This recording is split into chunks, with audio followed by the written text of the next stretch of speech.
Statistic, I can say that, is a clear sign of the times. An extraordinary 40% of U.S. households with children now boast the mom as the primary breadwinner. We have really come a long way, baby. Researchers behind the Pew study say the trend is all about irreversible. So how did we get here, and what does it mean for the future? We've got an all-star panel to break it down. Hadley Heath is senior policy analyst at the Independent Women's Forum. Political consultant Noelle Nikpour is with us as well. And Julie Roginsky, a Fox News contributor. Great to have all of you ladies here with us. Thanks so much. Julie, let me start with you. Were you surprised by this number? I mean, I was driving my car. I was. 40% are the primary breadwinners. That's almost half. I'm not. We're going to college at higher rates than men. Guys, got to step it up because women are graduating at much higher rates than men are today. You have a rise and a spike in single mothers and single-parent households. So combine those two trends, and it makes perfect sense to me as to why women are doing so much better. I mean, you have a more educated workforce and also a workforce where women are the sole breadwinners. Combine those two factors, and well, how could it not be? I'm surprised it's actually not 50% at this point. Hadley, what do you think about that? And what do you think about the stat that a lot of these households have just one parent bringing in the money? Exactly. That was my first reaction, was to ask, aren't they considering how many single-parent households are led by mothers? So, of course, those women are breadwinners, and it's not always by choice. So the statistic doesn't just indicate good news. It could also mean bad news for a lot of women who are breadwinners by necessity. Noelle, what do you think about that? What are your thoughts? Oh, my gosh. Well, first of all, Melissa, ladies rule. I mean, this is fantastic. And the second thing of it is, you know, we're encouraged to get our degrees and become professionals. So we actually, when we go to college, we want to be able to use those degrees. So, you know, I think that you're seeing a little bit of this. I was not shocked at all about the 40% because I know a lot of ladies here in Arkansas, Texas, New York, Florida, that are actually the one main breadwinner of their family. So I'm seeing it as it's happening. And I think that, you know, eventually the role of the traditional stay-at-home mom is going to become somewhat of an antique. Well, I mean, the whole thing about choice is that everybody should have the choice to do what they want, whether it's working or staying home, and we all respect each other's choices.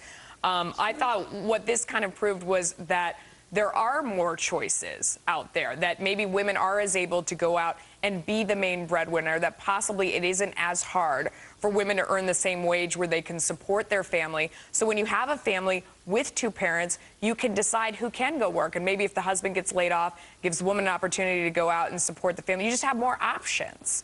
What do you think about that, Julie? Well, I don't... Well, wait, let's let Julie go. I mean, yeah, look, I have friends who actually have husbands who decided they're going to stay home with the kids, and the wife decides that she's going to go out and be the main breadwinner. I think that's great. Again, it's about having those options. I also know women who have no choice but to work. They'd rather be home with the kids. So what works for different people. I had a baby. I stayed home for 2 weeks, and then was incredibly relieved to go back to work. But I know a lot of people who don't. It's the toughest job out there. Yeah, but a lot of people, exactly right. But a lot of people don't feel that way. A lot of people wanted to stay home with their baby. You know, it's wonderful if you have that option, but a lot of women sadly don't. Hadley, what were you going to say? I was going to say, I don't know that this statistic tells us much about the choices that are available to women. This is a measurement of results and not opportunities. So why? Again, why do you think that? Because you know, it said, just to go through the stats, you know, 40% of the households, the woman had the larger salary, was the primary breadwinner, and 2/3 of those, it was a single household, and 1/3 of those, it was that both parents were working. The mom was actually making more. So, I mean, I think that says something about the ability of women to earn the same or greater wage, at least that 1/3 group. Of course, I'm not questioning women's abilities. Of course, women can do anything men can do, maybe even better sometimes. But this is a case where you're not asking women in this study, for example, if this was your ideal world, would this be your preference? Another study from the Pew Research Center found that 23% of married mothers would prefer not to work full-time. So some women choose to stay at home, and God bless them if they have the opportunity to do that. But this particular statistic doesn't tell us about what their preferences are. Does anyone ever ask men if they would prefer to stay at home, if they would rather that the woman was supporting the whole family and that they could stay home and not work and take care of the kids? I mean, I just throw it out there because it seems like, you know, we're talking about women's choices, and we don't often say that. Go ahead, Noelle. I wish somebody would have shown this this recent poll to Paul Tudor, who made that horrible comment that you know, that he didn't see much use for the women investment, that there weren't a lot of successful women investment bankers. I think it was, you're talking about the quote that Paul Tudor Jones made, which Yes. it was a poor choice of gosh. words, but what he was trying to say was the particular job he was talking about is a 24/7 trader. And that if you're going to be available to trade around the clock, it takes a very specific kind of person who basically isn't attached to anyone. I mean, I think that person is not a great mom and is not a great dad at that moment, but it's probably not a job you have for your whole entire life. You know, maybe you do that for a period of time when you're younger.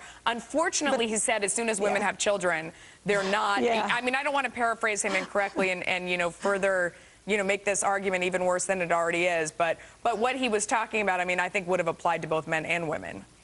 Yeah. I don't know. I mean, look, I got to tell you, if you're a guy and you had a baby and you decide you're going to trade 24/7, I don't want to be married to you either. I mean, who wants to be married to that guy? Right. No, that's my point. Exactly. That guy's not a great dad either. Right. All right, ladies, thanks so much. Thanks for coming on. I wish we had more time. We'll do it again. Of course. So here is our money question of the day. Moms are now the top earners in 40% of homes. How about your home? Does this ring true? We want to hear from more of you. You can like us